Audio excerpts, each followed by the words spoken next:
या बातमीचे प्रायोजक आहेत सरगम कलेक्शन। रमजान निमित्त होलसेल पेक्षा स्वस्त ब्रँडेड शर्ट।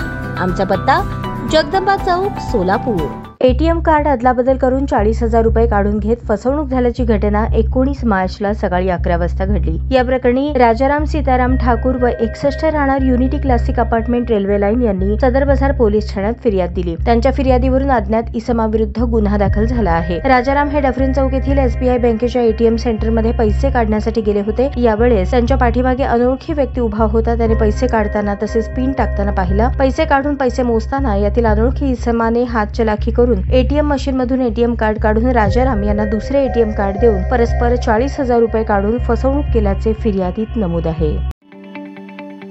ताज्या बातम्या पाहण्यासाठी प्राईम महाराष्ट्र न्यूज चॅनलला सबस्क्राईब करा।